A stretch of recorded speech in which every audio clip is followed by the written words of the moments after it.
Hello friends, welcome back to the Manzil Bharat. कैसे हैं आप सब? I hope you all are fine. आज हम करेंगे MCQs on some new topic of general science component. ठीक है, तो सेट 1 हम इसमें कर चुके हैं, जो प्रीवियस वीडियो लेक्चर में हमने किया था विटामिन से रिलेटेड, और कुछ क्वेश्चंस हमने किए थे सोर्स ऑफ एनर्जी से रिलेटेड। आज जो रिमेनिंग कंपोनेंट है, जैसे ट्रांसपोर्टेशन का है, न्यूट्रिशन का है, उन सब से रिलेटेड हम करेंगे क्वेश्चंस इस वीडियो लेक्चर में। Fine, so let's start. तो उससे पहले आप लोगों के लिए न्यूज़ कि जो लोग भी पीडीएफ्स लेना चाहते हैं मेरे लेक्चर्स की, स्पेशलाइजेशन पोर्शन की, तो उनको वो पीडीएफ मिल जाएगी हमारी ऐप पे, जिसका लिंक जो है डिस्क्रिप्शन बॉक्स पे मिल जाएगा। आपको पीडीएफ के साथ मिलेंगे 5 फुल लेंथ टेस्ट, जिसमें जो मेन फोकस है वो स्पेशलाइजेशन पोर्शन पे किया गया है on a very nominal fee of 99 rupees. So 99 रुपये पे करने पे आपको PDF of all the lecture, साथ ही 5 फुल लेंथ टेस्ट मिल जाएंगे। फाइन, तो जो लोग भी इन चीज़ों का बेनिफिट लेना चाहते हैं, वो डिस्क्रिप्शन बॉक्स में लिंक है हमारी ऐप का, दोनों ही एंड्रॉइड और आईफोन यूजर्स के लिए, वो वहां जाके इसका बेनिफिट ले सकते हैं। सो first question of today's lecture is the process of introduction of weakened pathogens into human body is called vaccination and immunization is also mentioned in our general science component। तो उससे रिलेटेड भी कुछ questions आज हम करेंगे। Fine, so the process of introduction of weekend pathogen in human body, human body के अंदर जब किसी पैथोजन को कमजोर कर डाला जाता है तो उस प्रोसेस को क्या कहते हैं? First is immunisation, B is vaccination, C is attenuation and D is none of these. So vaccination हम सबने कराई है और रिसेंटली कोरोना वायरस के टाइम पे ऑलमोस्ट सबने ही ली थी। So vaccination is a process जहां पर पैथोजन को वीक कर हमारी बॉडी के अंदर डाला जाता है, ताकि जो हमारी बॉडी का खुद का इम्यून रिस्पॉन्स है वो जागे, एक्टिव हो और एंटीबॉडीज को बनाए उस पर्टिकुलर पैथोजन के खिलाफ। ठीक है, अब इम्यूनाइजेशन भी सेम ही है बट थोड़ा सा डिफरेंट है। इम्यूनाइजेशन का मतलब होता है जब इम्यून सिस्टम जो है एक्टिवेट हो जाता है by the introduction of vaccination. ठीक है, सो वैक्सीनेशन प्रोसेस है पैथोजन को इंजेक्ट करने का, और immunisation you can say result है वैक्सीनेशन का। Fine, so the correct answer will be option B. Okay, next is the first vaccine was developed by, so first vaccine किसने develop की थी? The first vaccine was developed by, option A is Louis Pasteur, option B is Edward Jenner, option C is Carl Landsteiner, option D is Joseph Mist. So the correct answer is option B, Edward Jenner. Edward Jenner ने first time vaccine बनाई थी किसके against? Against cowpox. ठीक है, सो उन्होंने ये find किया था कि जो लोग काउपॉक्स से अफेक्टेड होते हैं वो स्मॉल पॉक्स को रेजिस्टेंट हो जाते हैं।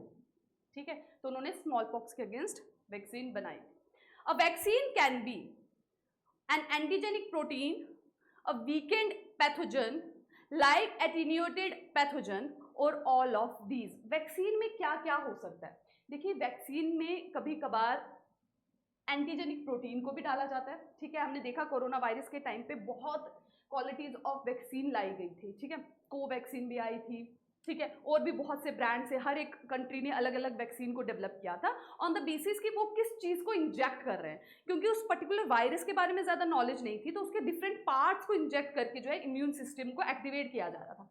तो एंटीजेनिक प्रोटीन को भी यूज़ किया जाता है, पैथोजन को वीक कर भी इंजेक्ट किया जाता है वैक्सीन में, और लाइव एटेन्यूएटेड पैथोजन भी एक तरीका है जिसके थ्रू वैक्सीन बनाई जाती है। So the correct answer will be all of these. मतलब पैथोजन को किल करके बॉडी में इंजेक्ट करो, वीकन करके करो, या लाइव एटेन्यूएटेड करके, all these are the process of vaccination. ठीक है, so the correct answer will be option D.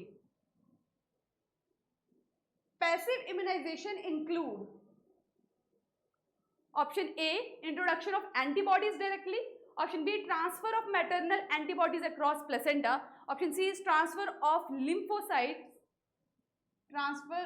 lymphocytes directly, all of these। देखिए, दो टाइप की इम्यूनाइजेशन पाई जाती है ह्यूमन बॉडी में, one is active, other is passive. ठीक है, एक्टिव इम्यूनाइजेशन में क्या होता है? जब बॉडी किसी पर्टिकुलर इन्फेक्शन को एक्सपोज होती है और उसमें नेचुरल बेस से एंटीबॉडीज बनती हैं, तो एक्टिव इम्यूनाइजेशन में आप वैक्सीन को भी इंक्लूड कर सकते हैं और नॉर्मल इन्फेक्शंस को भी इंक्लूड कर सकते हैं। ठीक है, जैसे वैक्सीन को दिया जिसमें वीकेंड एक्चुअल में वीकेंड पैथोजन को डाला जाता है। डिफरेंट टाइप की वैक्सीन आप देखिए, टीबी की, हेपेटाइटिस की बच्चों को दी जाती है, टेटनस की दी जाती है, उसमें वीकेंड पैथोजन को डाला जाता है और बॉडी के अंदर इम्यून सिस्टम को एक्टिवेट किया जाता है। बॉडी खुद एंटीबॉडीज बनाती है, एंटीबॉडीज नहीं डाली जाती हैं फुल प्रिपेयर्ड, फाइन। लेकिन पैसिव इम्यूनाइजेशन में क्या होता है कि रेडीमेड एंटीबॉडीज को डाला जाता है, कि बॉडी खुद से एंटीबॉडी नहीं बनाती, बाहर से बनी बनाई एंटीबॉडीज को इंजेक्ट किया जाता है, ठीक है। तो जो पैसिव इम्यूनाइजेशन होती है ना, वो शॉर्ट टर्म के लिए होती है, क्योंकि बाहर से एंटीबॉडीज आई हैं, वो थोड़ी देर बॉडी में रहेंगी and then it will get flush out. लेकिन जो एक्टिव इम्यूनाइजेशन है, जिसमें वैक्सीनेशन किया जाता है, तो आप देखेंगे बच्चों का जो भी वैक्सीनेशन का कोर्स है, वो उनको फुल टाइम प्रोटेक्शन प्रोवाइड करता है उन पर्टिकुलर डिजीज के खिलाफ, ठीक है। बीच बीच में बूस्टर डोज दिए जाते हैं, but still it provide a long term protection. तो जो एक्टिव इम्यूनाइजेशन होती है दैट इज लॉन्ग टर्म, ठीक है। So passive immunisation include introduction of antibodies directly, ठीक है। जैसे आप एग्जाम्पल लें, अगर किसी को स्नेक बाइट होती है तो उसे आप वीकेंड पैथोजन नहीं डालेंगे, क्योंकि इतना टाइम नहीं है कि बॉडी के इम्यून रिस्पॉन्स को एक्टिवेट करने का वेट किया जाए, ठीक है। उस वक्त हमें रेडीमेड एंटीबॉडीज ही चाहिए बॉडी के अंदर डालने के लिए। तो ऐसे सिनेरियोज में पैसिव इम्यूनाइजेशन ही काम आती है। लेकिन जहां पर लॉन्ग टर्म आपको अभी इमीडिएट रिएक्शन की जरूरत नहीं है, जैसा कि कोरोना वायरस में आपने देखा, जो लोग इन्फेक्टेड नहीं थे उन्हें इम्यून बनाने के लिए एक्टिव इम्यूनाइजेशन की गई through the process of vaccination. Next, which of the following convey the longest lasting immunity to an infectious agent, जो मैं आपको ऑलरेडी प्रीवियस स्लाइड में डिस्कस कर चुकी हूँ। Option A is naturally acquired passive immunity, option B artificial acquired passive immunity, option C naturally acquired active immunity, और option D all of these. So जो long term रहती है वो होती है या तो पर्सन नेचुरली इन्फेक्शन को फेस करे और उसकी बॉडी में एक्टिव इम्यूनिटी क्रिएट हो जाए, सेल्स प्रिपेयर होते हैं, एंटीबॉडीज प्रिपेयर्ड होती हैं and then it gets stored in the body for the whole life, या फिर through the process of vaccination. दोनों ही तरीके से एक्टिव इम्यूनाइजेशन होती है, ठीक है। So the correct answer will be C. जैसे आपने देखा होगा, जैसे वो जो चिकन पॉक्स होता है, नॉर्मली ये कहा जाता है कि चिकन पॉक्स, और अक्सर होता भी है कि चिकन पॉक्स जब किसी पर्सन को इन्फेक्टेड हो जाता है चिकन पॉक्स से, तो उसकी बॉडी में एंटीबॉडीज क्रिएट हो जाती हैं and then these antibodies get stored in the form of memory cells, ठीक है। वो मेमोरी सेल्स की तरह ना बॉडी में स्टोर हो जाती है एंड फिर उसको कभी भी लाइफ लॉन्ग अगर चिकन पॉक्स से उसको इन्फेक्शन हुआ तो वैसे सीवियर सिम्टम्स उसे नहीं आएंगे, क्योंकि एंटीबॉडीज प्रिपेयर्ड है, वो एकदम से डिटेक्ट कर लेंगे एंटीजेंस को, ठीक है, उस पैथोजन को, उस डिजीज को, and it will destroy them, ठीक है। तो उस तरह के सीवियर रिएक्शंस नहीं आते, इसलिए कहते हैं कि वन टाइम आपको चिकन पॉक्स हो गया तो next time you will not get infected by it because you have attend a active immunity. Next, a series of organisms through which energy is transferred in the form of food is called. So this is also mentioned in our syllabus, food chain, food web, ये सब भी mentioned है. So series of organisms जिनके through जो है energy transferred होती है in the form of food, उसको क्या कहते हैं? Food web, food chain, food cycle और ecosystem. तो series है, ठीक है? तो that answer will be food chain. Next, network, देखिए लास्ट स्लाइड में था सीरीज और now it is network of interconnected, ठीक है। नेटवर्क है, ठीक है, एक तरह से एक दूसरे के साथ कनेक्टेड नेटवर्क, ठीक है, इस तरह से। So food web, web cycle, chain web और ecosystem, it is food web. Organism that break down dead और waste matter into simpler substance, वो ऑर्गेनिज्म जो डेड और डिकेड सब्सटेंस को सिंपलर सब्सटेंस में कन्वर्ट करते हैं। Option 1 producers, option 2 consumers, option 3 decomposers and option 4 scavengers. अब देखिए, प्रोड्यूसर्स तो हो गए जो ऑटोट्रॉपिक न्यूट्रिशन करते हैं, जो खाना खुद से बनाते हैं, जैसे हमारे प्लांट्स। कंज्यूमर्स हो गए जो फीड करते हैं प्रोड्यूसर्स पे, ठीक। अब है डिकम्पोजर्स और स्केवेंजर्स। स्केवेंजर्स क्या होते हैं? जो डेड या डिकेड पर फीड करते हैं, जैसे जैकॉल हो गया, या फिर काइट हो गए, क्रो हो गए, या फिर और भी बहुत से एनिमल्स हैं which feed on dead and decade, fine. Decomposers क्या होते हैं?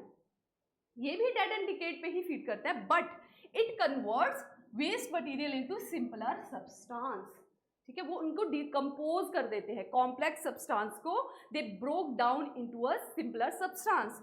सो the correct answer will B 3। ठीक है, अब स्कैवेंजर्स भी डेड और वेस्ट मटेरियल पे फीड करते हैं, बट वो उनको सिंपलर सब्सटेंस पे कन्वर्ट नहीं करते। That is the function of decomposers. Which of the following disease is an example of non-communicable disease? So communicable and non-communicable disease भी mention है। So इनमें से कौन सी है जो non-communicable disease है कि नहीं है? क्या पूछा है? Which of the following disease is an example? Okay. So you have to find out कि इनमें से कौन है जो non-communicable disease है। ठीक है?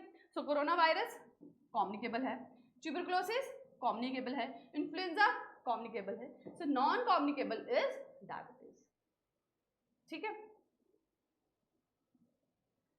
AIDS, common cold, dengue fever and influenza are example of, ये सारी डिजीज किस टाइप की you can say disease show करते हैं? Option A deficiency, option B infectious, option C physiological, option D non infectious. AIDS, it gets spread through the use of infected needles. ठीक है, common cold ये भी spread होता है through the droplets, air, ठीक है, air and water droplets. Dengue fever it spread through the vector, ठीक है, मॉस्किटो वेक्टर होता है उसके through. And influenza also get spread. So all these are example of infectious disease. yes, infectious disease. Okay, the component of the vascular bundles, transportation of water minerals in plants, this is also mentioned in our general size component. तो vascular bundles किन्हें कहा जाता है? xylem, phloem, both phloem and xylem और cambium। ठीक है, xylem क्या होता है? जो ट्रांसपोर्ट करता है वाटर को from roots to rest of the part of the plant. ठीक है, फ्लोएम क्या है? जो फूड को ट्रांसपोर्ट करता है। ठीक है, कहाँ से फूड कहाँ बनता है? लीव्स में, है ना? ठीक है, सो वैस्कुलर बंडल जो है that is both phloem and xylem। The primary method through which plants loose water is through. Plants भी जब टेम्परेचर बहुत हाई हो जाता है इन्वायरमेंट में, तो प्लांट भी टेम्परेचर को रेगुलेट करने के लिए वाटर को लूज करते हैं, जैसे हम करते हैं by the way of sweating और पर्सपिरेशन। ठीक है, सो उस प्रोसेस को प्लांट्स में क्या कहा जाता है? गट्यूलेशन, इमेनेशन, ट्रांसपिरेशन और evaporation. So the correct answer is transpiration. कहाँ होती है ट्रांसपिरेशन? Through the leaves. ठीक है, लीव्स में स्ट्रक्चर्स होते हैं through which water is lost by the plant for the regulation of temperature। ठीक है, which of the following structure are used by plants to exchange gases? Gases को exchange करने के लिए प्लांट्स क्योंकि ऑक्सीजन को देते हैं, कार्बन डाइऑक्साइड का इंटेक करते हैं, तो ये कहाँ से होता है? ठीक है, स्टेम, रूट, बार्क और स्टोमेटा। देखिए, exchange of gases take place at leaves. ठीक है, लीव्स में ही फोटोसिंथेसिस होती है, वहीं पर कार्बन डाइऑक्साइड का जो है इंटेक होता है, ऑक्सीजन का एक्सहेल और you can say outward movement होती है। लीव्स में there are specialised structure on the dorsal surface of leaf which is called stomata. ठीक है, स्टोमेटा पर होती है एक्सचेंज ऑफ गैसेस। लीव्स के डॉर्सल सरफेस में प्रेजेंट होते हैं ये स्ट्रक्चर, और जहाँ पर होती है exchange of gases. The transfer of material from the leaves to plants other tissue is refer to as. इस प्रोसेस को क्या कहते हैं जिससे जो है लीव से rest of the plant tissue में मटेरियल ट्रांसफर हो? ट्रांसपिरेशन वो हम पढ़ चुके हैं, ट्रांसपिरेशन किसे कहते हैं? लॉस ऑफ वाटर को। Photosynthesis, preparation of food. So translocation is the process through which materials from the leaves is transferred to the rest of the plant tissue. In which of the following plants there will be no transpiration? इनमें से कौन से plant है जिसमें transpiration की कोई जरूरत नहीं है, नहीं होती है? A aquatic and submerged plant, B aquatic plants with floating leaves, C plants living in deserts, D plants growing in hilly region.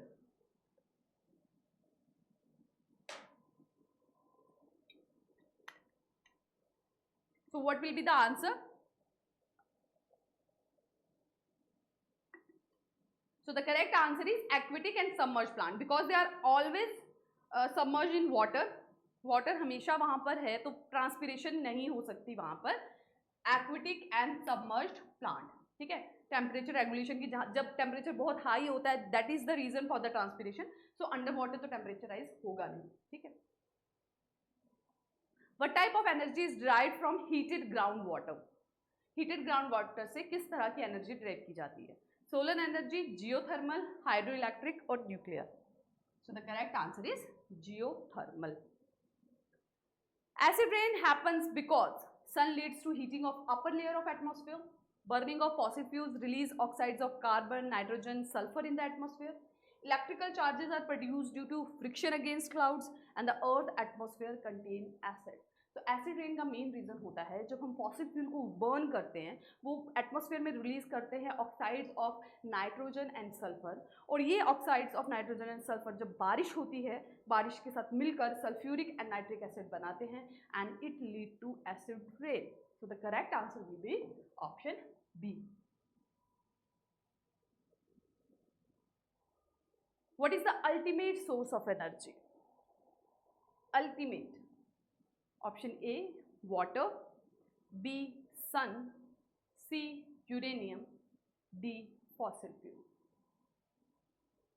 So, ultimate source of energy is sun.